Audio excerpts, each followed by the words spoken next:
నేను శ్రీకర్ని ప్రేమించడం లేదు, నన్ను శ్రీకర్ ప్రేమిస్తున్నాడని నేను అనుకోవడం లేదు.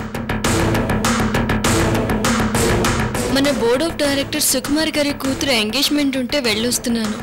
ఎప్పుడు ఇల్లు పట్టుకుని వేలాడమేనా? ఆఫీస్కి వెళ్ళి మీ చెల్లెలికి చేదోడు వాదోడుగా ఉండొచ్చు కదా. మేడం, ఇందులో ఉన్న డాక్యుమెంట్స్ ప్రకారం నీ యావదాస్తిని నీ అన్నయ్య ఆనంద్ గారి పేరున రాసేశారు.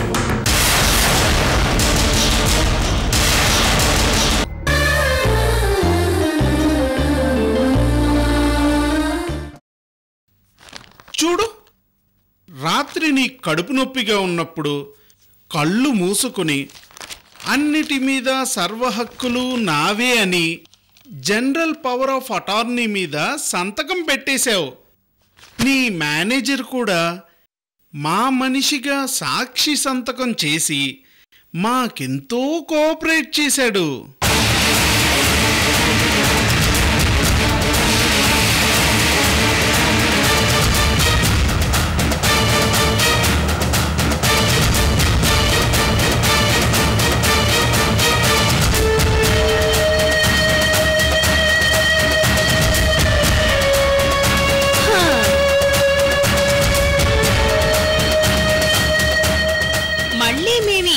ఎంట్రైన దగ్గర నుంచి ఇలాంటిది బలహీనమైన క్షణాల్లో ఒక్కొక్క డాక్యుమెంట్ మీద నీ చేత సంతకాలు పెట్టించుకుంటూ వచ్చావా లేక్యా?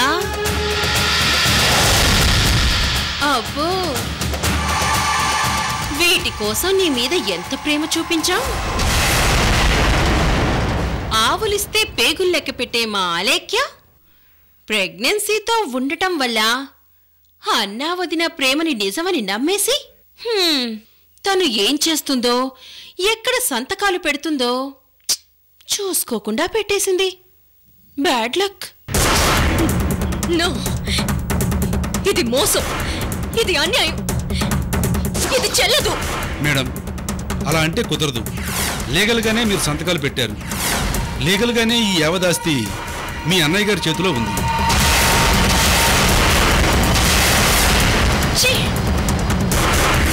మీరిద్దరూ నన్ను ఇంత మోసం చేస్తారా? నా ప్రెగ్నెన్సీని అడ్డు పెట్టుకొని నాపై ప్రేమ నటిస్తూ ఇంత దారుణం చేస్తారా? లేకపోతే నువ్వు మాకెలా చిక్కుతావు? ది గ్రేట్ అలేఖ్యని మోసం చేయడం అంటే మామూలు విషయమా? తేడా వచ్చిందంటే నీ తడాక చూపెడతావు. మా బ్రతుకుల్ని కుక్కలు చింపిన విస్తరి చేస్తావు. ఏమైనా నా మేనల్లుడు నీకు కలిసి రాలేదు, కానీ నాకు మాత్రం బాగా కలిసొచ్చాడు. అమ్మని బాధలో పెట్టి ఈ మావయ్యకి మొత్తం రాయించేలా చేశాడు.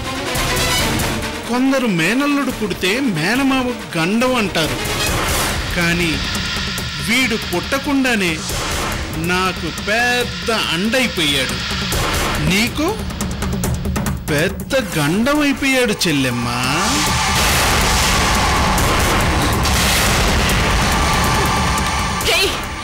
ఎందుకు ఇలా చేసావు? చెప్పురా. నేను నీకేం అన్యాయం చేశాను? చెప్పు. నేను నీకేం లోటు చేశాను? బాగానే చూసుకున్నాను కదా. నీకెందుకు ఇలా చేయాలనిపించింది? చెప్పురా, చెప్పు. ఎందుకు ఇలా చేసావు? చెప్పు. అవమానాలు చేసావు. అవమానం చేసిన వ్యాపారాలన్నీ లాస్ అయి నీ ఇంటికొస్తే నాన్న చేసిన అవమానాలెన్ని, నువ్వు చేసిన అవమానాలెన్ని, అవన్నీ తలుచుకుంటుంటే గుండె గుండె మండిపోతుంది.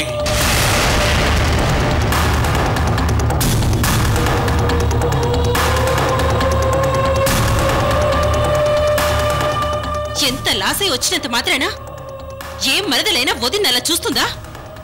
ఏదో తిండి పడేస్తున్నావనే గాని మెడలో ఒక చిన్న నెక్లెస్ అయినా కొనిపెట్టావా? అసలు మమ్మల్ని పట్టించుకున్నావా? ఎప్పుడు ఆ సూర్యనారాయణని ఆడిపోసుకోవడం, లేకపోతే ఆ ఐశ్వర్యని ఆడిపోసుకోవడం. మమ్మల్ని అసలు పట్టించుకున్నావా?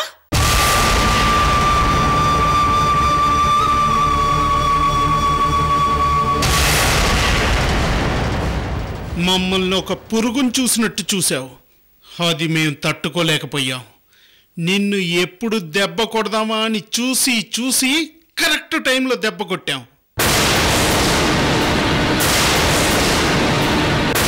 మీ విషయంలోనైనా ఇంకెవరి విషయంలోనైనా నేను ఏదైనా అన్నాను అంటే దాని వెనకాల మీదేదో తప్పు ఉంటుంది తప్ప ఊరికే అలేకే ఎవరిని అవమానించదు. అది నా క్యారెక్టర్ కాదు. మీరు చాలా చాలా పెద్ద తప్పు చేశారు. ఈ తప్పు దిద్దుకోండి. ఆ కాగితాలు చింపేయండి. లేదంటే ఈ అలేఖ్య గురించి మీకు పూర్తిగా తెలీదు. మర్యాదగా ఆ ఫైల్ చింపేయండి.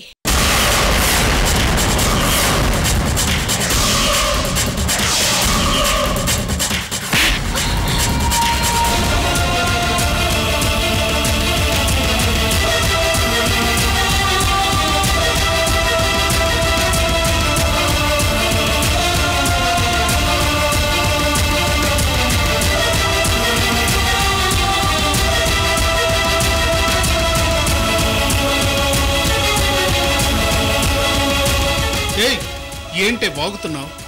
కష్టపడి ఇష్టపడి నీ దగ్గర రాయించుకున్న ఈ ఆస్తి పత్రాలన్నీ చింపేయమంటావా?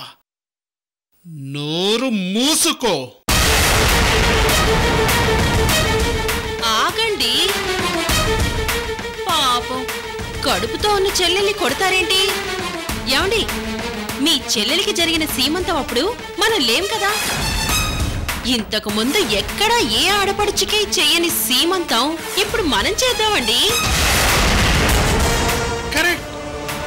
అసలు మామూలు సీమంతం అంటే గాజులు నగలు అలంకరిస్తారు.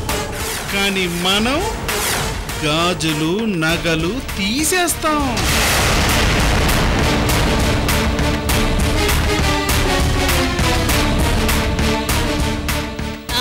ఇలాంటి సీమంతం ఏ ఆడపడుచుకి ఏ ఇంట్లోనూ జరుగుండదు. అలా మనం చేద్దామండి. అలాగే 1 minute.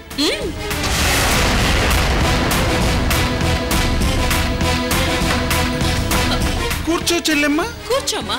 కూర్చోమ్మా. కూర్చోమ్మా. కూర్చో.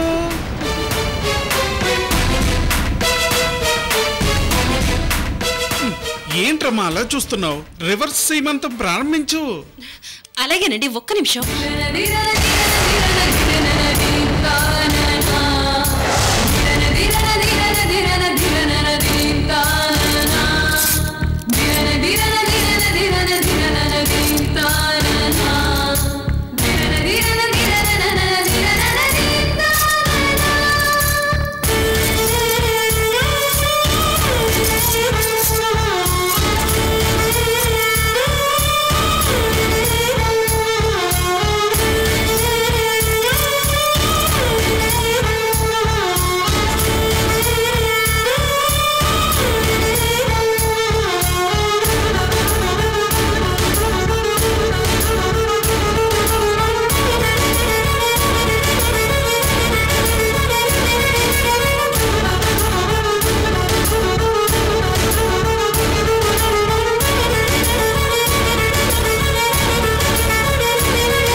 ఏంటండి, మీ చెల్లెలు ఒంటి మీద ఇంత బంగారమా? నా చెల్లెలు ఏమనుకుంటున్నావు?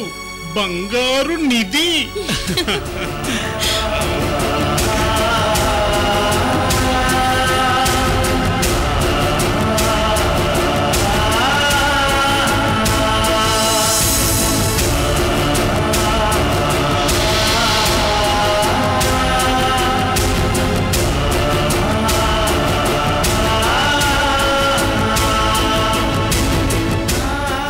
ఖరీదైన చీర అలేకే కట్టుకోవడమా?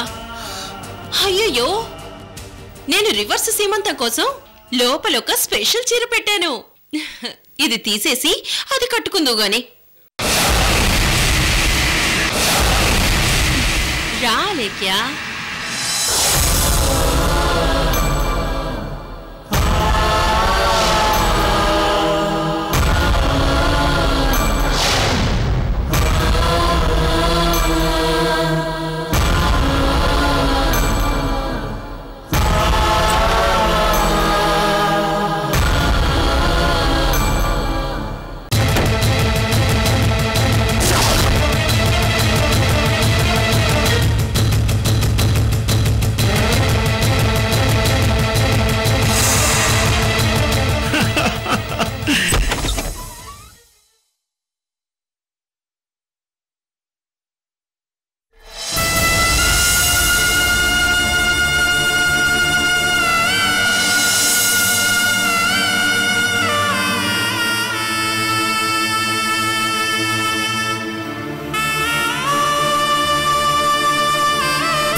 అబ్బో, చెల్లెమ్మ గారు ఎంత సింపుల్ గా కనిపిస్తున్నారు.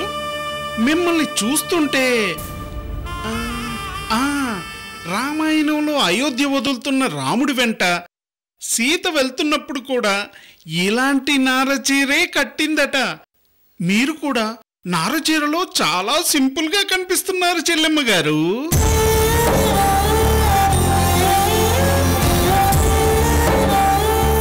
అయ్యో ఏమండి, మెళ్ళో మంగళసూత్రం తీయడం మర్చిపోయానండి.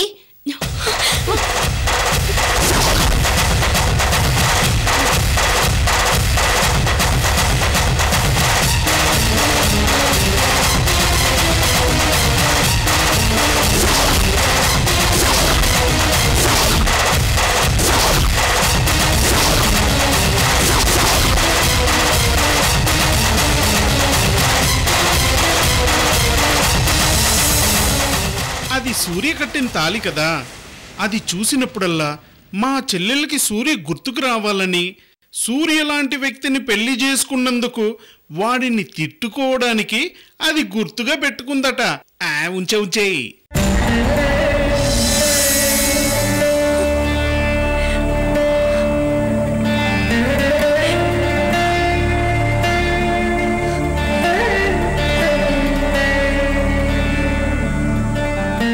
అవును, ఇప్పుడు చెల్లెమ్మ గారికి పని పాట ఉండదు కదా.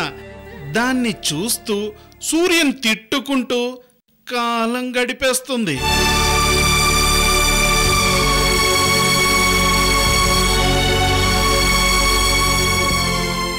ఏమండి, సీమంతం పూర్తయిపోయింది, తర్వాత ఏం చేద్దాం?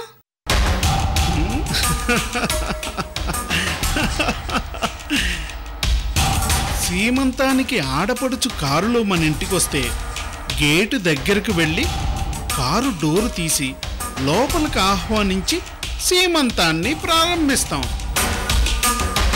కానీ ఇక్కడ మెడపట్టి బయట గెంటుకుంటూ తీసుకెళ్తాం. పదా అన్నయ్య, అది కదన్నయ్య.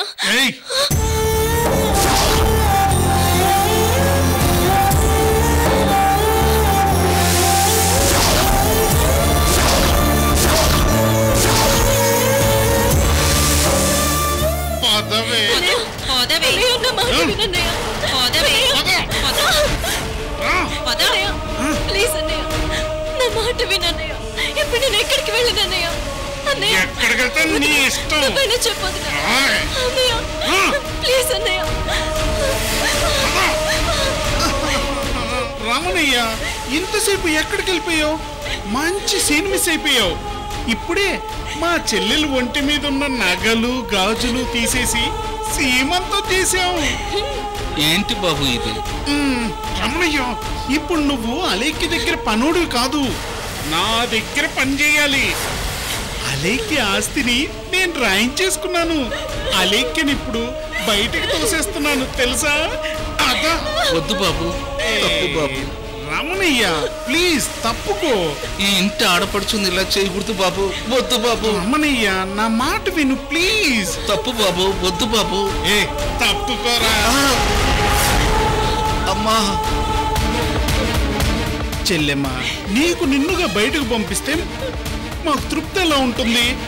అందుకే మేము ఇలా చేస్తుంది.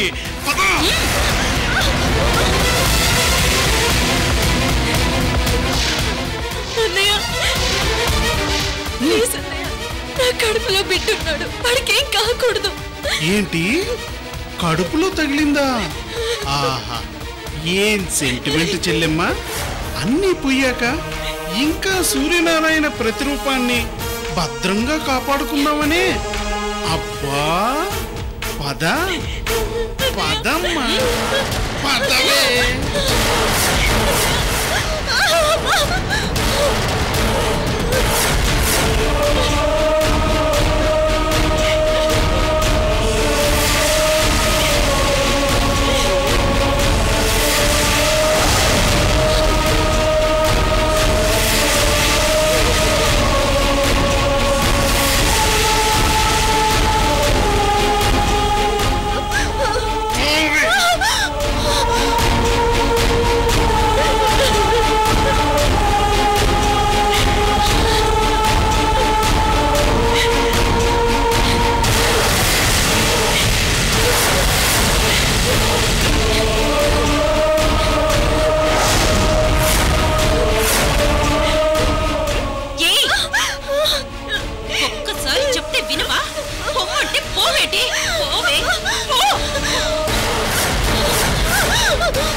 ఒక్కసారి చెప్తే నీకు అర్థం కదా?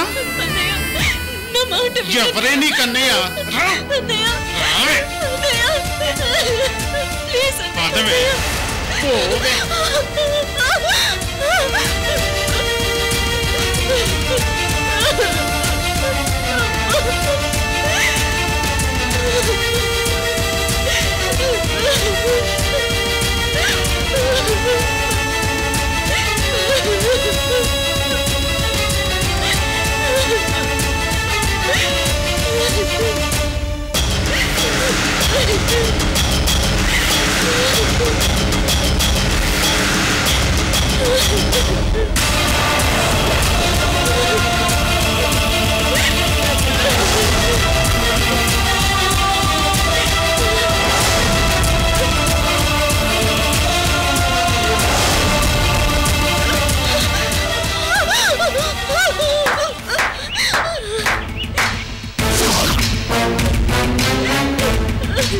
చెల్లెమ్మ, కరెక్ట్ ప్లేస్ లో కూర్చున్నావు.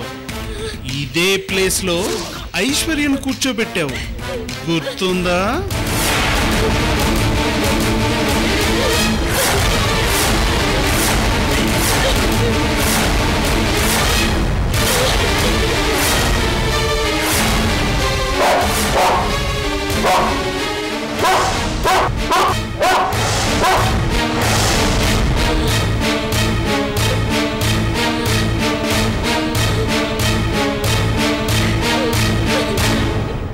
పాపం, అప్పుడు ఐశ్వర్య ఎంత బాధపడి ఉంటుందో.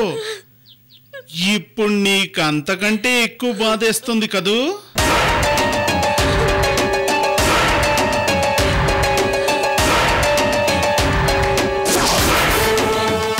చెల్లెమ్మ, అసలు కుక్కలకి చాలా విశ్వాసం అంటారు. ఈ కుక్కకి అసలు విశ్వాసమే లేదు. ఆస్తి అంతా నాకొచ్చేసిందని తెలిసినట్టుంది. చూడు, నీలాగా మైండ్ బ్లాంక్ అయ్యి ఎలా మౌనంగా చూస్తుందో. కనీసం నా మీద మొరగనైనా మొరగడం లేదు.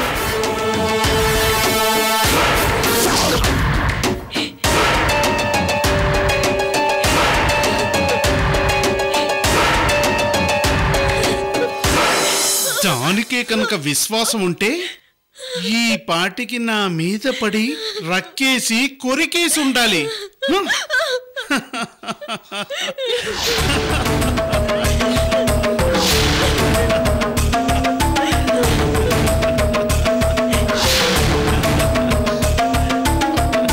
అబ్బా, ఏంటండి ఇది? రోడ్డు మీదకు పోయేదాంతో అంతసేపు మాట్లాడండి. బయటికి గెంటేయండి. లెగ్గబ్బే. గెంటేయండి. బయటకు పోవే.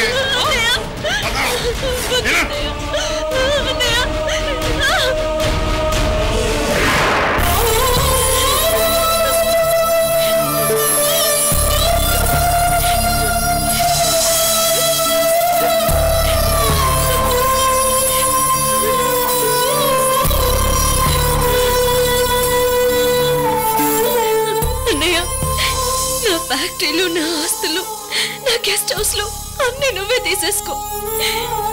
నాకేమి వద్దు.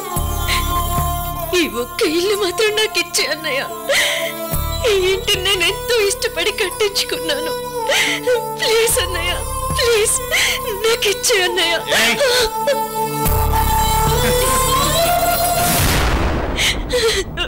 నిజంగా ఈ ఇంటిని వదలాలంటే నీకు బాధేస్తుందా చెల్లెమ్మా? అవునన్నయ్య, ఈ ఇల్లంటే నీకు అంత ఇష్టమా? చాలా ఇష్టం. మాకు కావాల్సింది కూడా అదే చెల్లెమ్మా. నువ్వు అంత ఇష్టపడటమే మాకు కావాల్సింది. నువ్వు అంతగా ఇష్టపడిన ఈ ఇల్లుని మేము లాగేసుకుంటే అది మాకెంతో గర్వకారణం. రియల్గా నీ మీద విజయం సాధించినట్టు ఫీల్ అవుతాం. ఇంకా ఏంటి ఆలోచిస్తున్నావు? మా ఇంటిని అలా చూస్తే మా ఇంటికి దిష్టి తగులుతుంది. పో పోవే.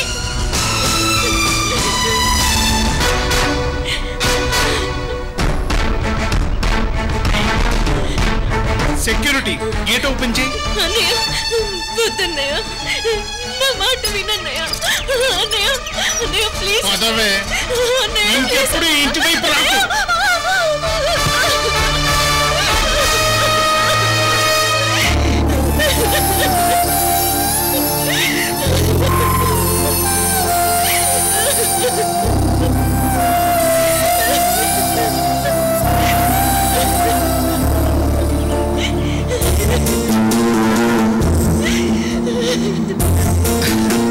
అమ్మయ్యా రమా, ఇప్పుడు నాకెంతో తృప్తిగా ఉంది.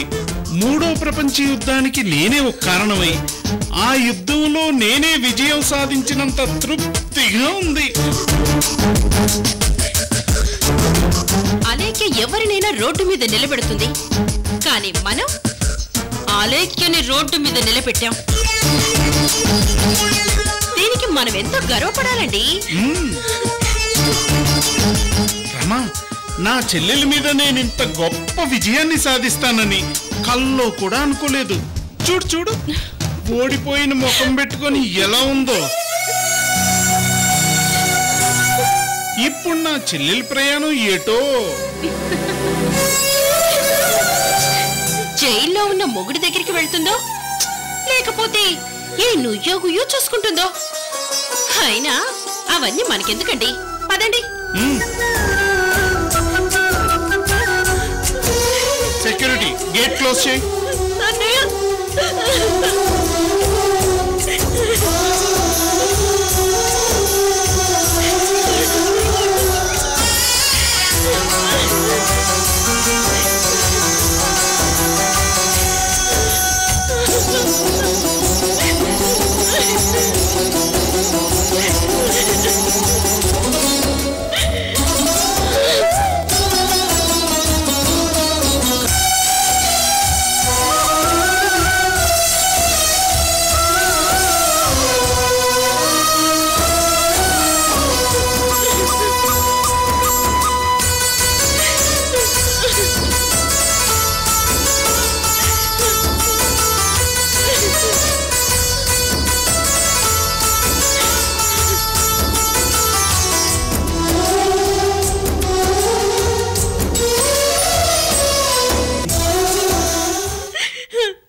ఫోన్ చేసి చెప్దామా?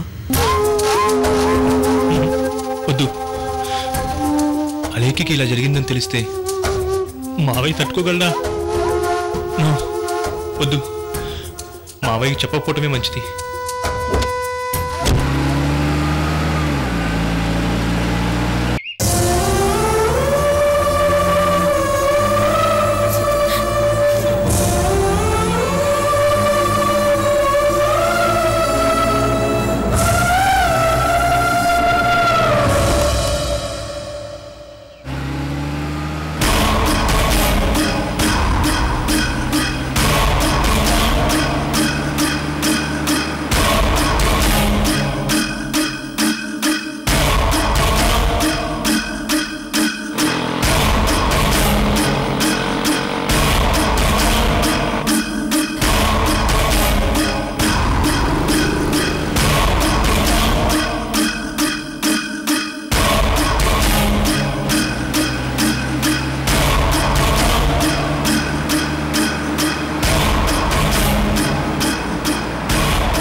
నా బ్రతుకు బస్టాండ్ అయిందని చూడ్డానికి వచ్చారా?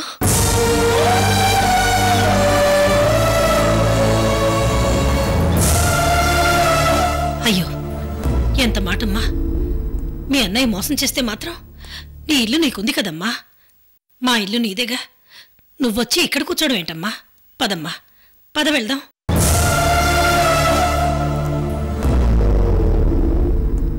అవును దినా, ఇలా జరిగినప్పుడు నువ్వు రావాల్సింది మా ఇంటికే కదా వదినా. అక్క, నిన్నిలా చూడలేకపోతున్నాను. ఇంటికెళ్దాం పదక్క.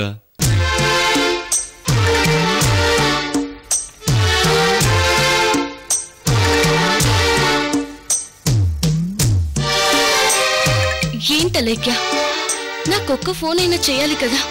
స్నేహితులు ఇలాంటి టైంలోనే ఎక్కువగా గుర్తొస్తారు. నేను నీకు గుర్తు రాలేదా? అమ్మా అలేఖ్య, నువ్వు మా బిడ్డవని మేమెప్పుడో చెప్పాం. ఇలా జరిగినప్పుడు నువ్వు రావాల్సింది మనింటికమ్మా. అవునమ్మా, అది నీ ఇల్లు. నీ ఇంటికి నువ్వు వచ్చే హక్కుందమ్మా. ఆ ఇడియట్ అంత మోసం చేస్తే మేమంతా లేమనుకుని ఇక్కడికి వచ్చి కూర్చున్నావా? లేరా, నీకు కర్మ పట్టలేదు. లే.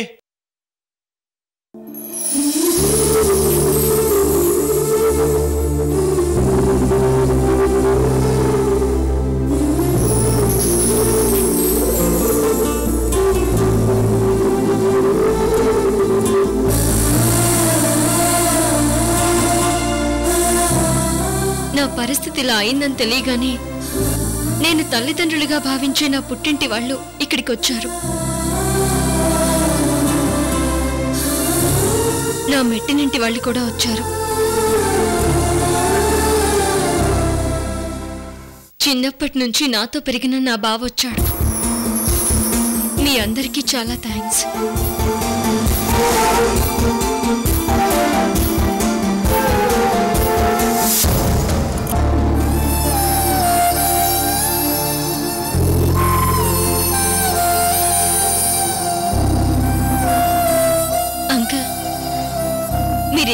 నమ్మకపోతే కేవలం నా ఫీలింగ్స్ చెప్తాను.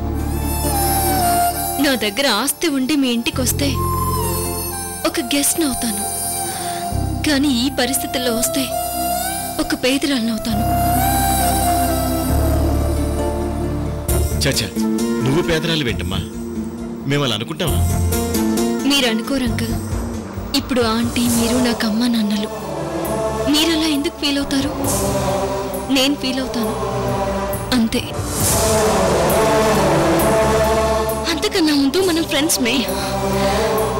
నిజమే అనుష, కానీ నేను మీ వైపు నుంచి చూడడం లేదు, కేవలం నా వైపు నుంచి చూసుకుంటున్నాను.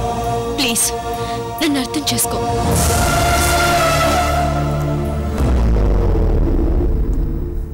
అత్తయ్య, నన్ను ఈ పరిస్థితిలో చూస్తే మీరెవ్వరూ తట్టుకోలేరు. నిజంగా మీ ఇల్లు నా ఇల్లే. అక్కడికి వస్తే మీరంతా నన్ను ఎంతో ఆత్మీయంగా చూసుకుంటారు. కానీ ఈ అలేఖ్యకి ఆత్మాభిమానం ఎక్కువ. మీకు తెలుసు, ప్రతి విషయంలో ఈ అలేఖ్యదే పైచేయి కావాలనుకుంటుంది. అలా ఆలోచించే నేను ఇలాంటి పరిస్థితుల్లో మీ దగ్గర అడ్జస్ట్ కాలేను.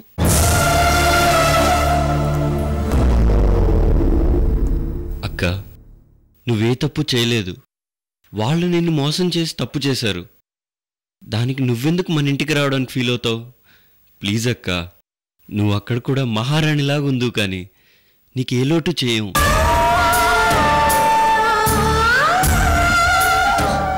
ఆ మాటలోనే ఈ అలేఖ్య ఒకరి మీద ఆధారపడి బ్రతకాలి అనుంది.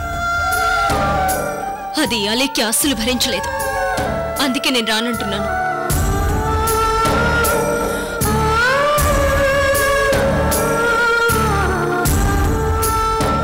మీరు నాకు సీమంతం చేశారు. నా జీవితంలో మర్చిపోలేని తీపి జ్ఞాపకాన్ని మీరు నాకిచ్చారు. నేనప్పుడు ఇలాంటి పొజిషన్లో ఉంటే పొరపాటును కూడా సీమంతానికి ఒప్పుకునేదాన్ని కాదు. ప్రతిదీ నా లెవెల్లో ఆలోచిస్తాను. అది నా అహంకారం అనుకోండి, నా పొగరు అనుకోండి. ఇప్పుడు నేను మీ ఇంటికి రాలేను. అయ్యో, అంత మాట అనకమ్మా. నా బిడ్డలా రోడ్డు మీద నిలబెడితే నేనెలా తట్టుకోగలను? ప్లీజ్ అలేఖ్య, రామ్మా, ప్లీజ్ రా, మన ఇంటికి వెళ్దాం, రారా.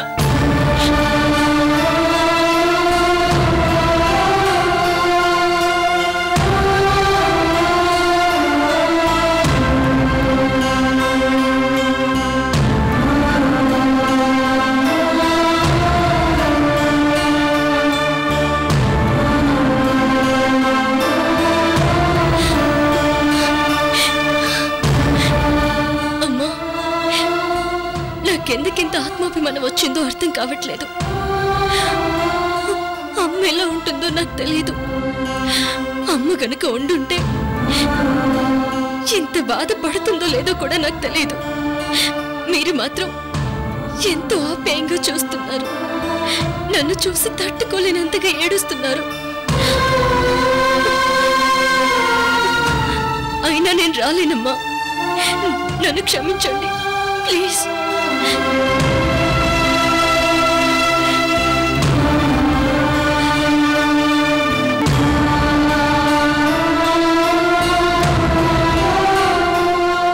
అలేఖ్య, అసలు దీని అంతటికీ కారణం వాడు. వాడి సంగతి తేల్చుతాను. వాడు అసలు అన్నయ్యేనా? అది నీ ఇల్లు. అసలు నిన్నెలా మెడపట్టుకుని బయటికి గెంటుతాడు? వాడి అంతు చూస్తాను. పదా. వాడు పాపం చేశాడు. విశ్వాసం లేని కుక్కకి అన్నం పెట్టాననుకుంటాను. ఆ కుక్క ఎంగిలి మళ్ళీ నేను తినలేను కదా బావా.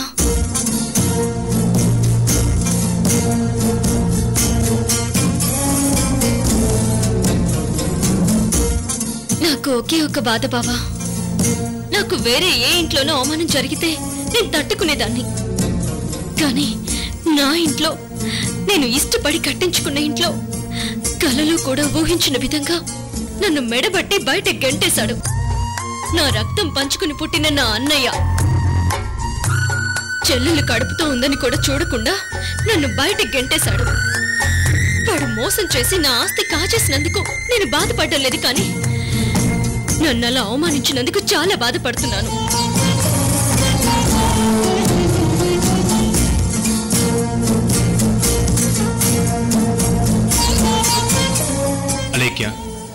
నీ బాధను నేను అర్థం చేసుకున్నాను. ప్లీజ్ నా మాట కాదనుకు. నువ్వు మా ఇంటికి రా. అమెరికా నుంచి మా అమ్మను కూడా రమ్మంటాను. నిన్ను బంగారంలో చూసుకుంటాం. వద్దు బావా. రేయ్, నా మరతల మీద నాకు ఆ మాత్రం హక్కు లేదా? మేము అంత పాపం చేశామా? బావా,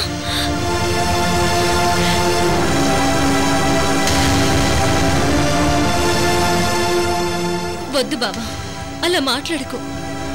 ఇప్పుడు నిన్ను చూస్తుంటే నాకెంతో గర్వంగా ఉంది బావా. నా రక్తం పంచుకుని పుట్టిన నా అన్నయ్య నన్ను మోసం చేసినా నా బావ నాకు అండగా నిలబడ్డాడు. అది నాకు చాలు బావా. గుండెల నిండా ప్రేమను నింపుకొని మీరంతా ఇక్కడికి రావడం నాకెంతో సంతోషాన్నిచ్చింది. నాకింతమంది ఆప్తులు ఆత్మీయులు ఉన్నారని నేనెంతో గర్వంగా ఫీల్ అవుతున్నాను. ఇది చాలు. దయచేసి మీరంతా వెళ్ళిపోండి. ఈ అలేఖ్య ఇలాంటి పరిస్థితుల్లో ఎవరింటికి వచ్చినా ఈ అలేఖ్య అరచెయ్యి ఆకాశాన్ని చూస్తుంది.